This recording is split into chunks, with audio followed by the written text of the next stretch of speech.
Welcome to Jodie in Malibu. Today my guest is Georgiana Steele-Waller. Can I call you Georgie? Oh, please do. Okay.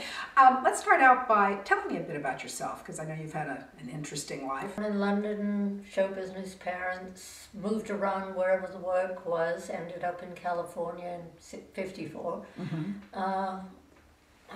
The British colony was quite alive in Santa Monica in those days, I guess.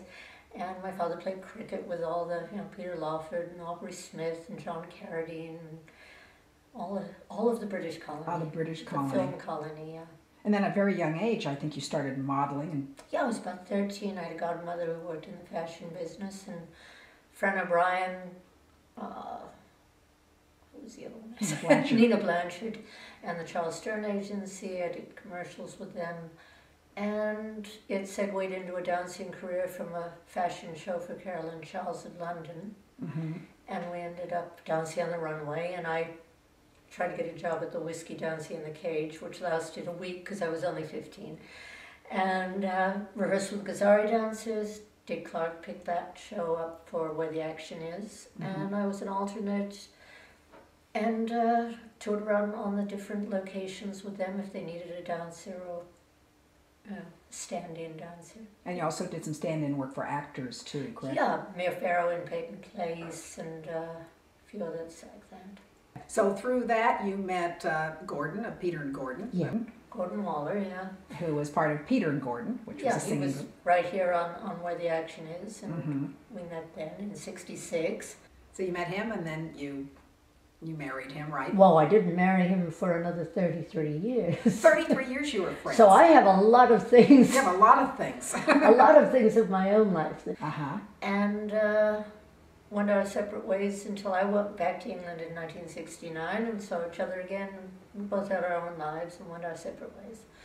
And got back together again in '95 after just sending Christmas cards, and got married in '98. We were married 9 years. Wow. Now Gordon, I will say, is the duo of Peter and Gordon. Yes. They were the famous group. World Without Love. And that's right.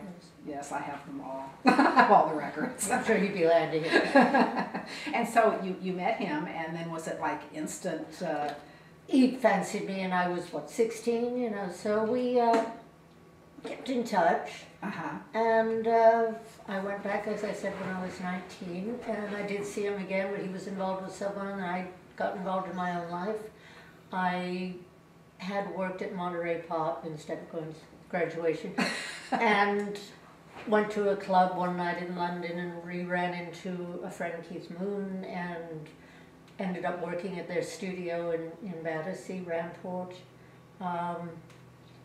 living with Keith.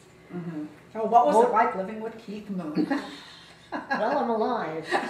And he's not, unfortunately. But.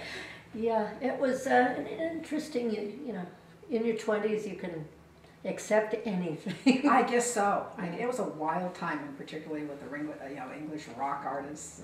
Oh, it was a party 24/7. It just went on and on and on. I don't know when I slept. Really? It was just, I had the energy. I don't have to know. Well, yeah, you were young.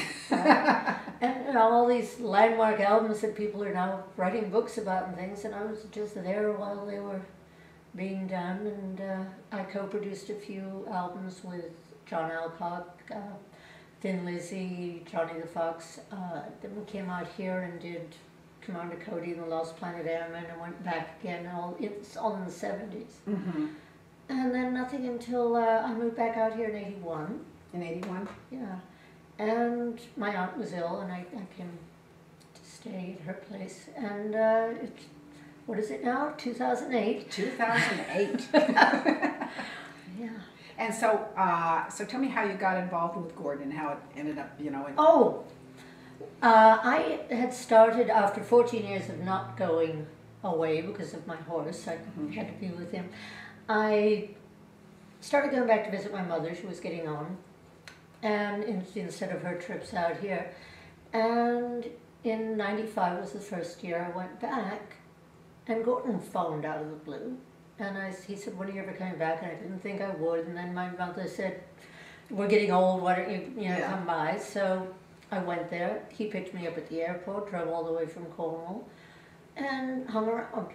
And we just got to know each other again. I was there, what, a fortnight, and then I came back and started calling and was coming over, and he was still married at the time, but he didn't seem to... That didn't bother him, right? Yeah, just... he moved out here and he was fine, you know, and then we got married in '98. What was it like being married to him? At first it was just, he was just an old friend, an old lover, and, you know, we got on well. And some of his demons repossessed him, and things changed, and then he got famous again. He reinvented Peter and Gordon, and now they're playing and touring. They're still... Yeah.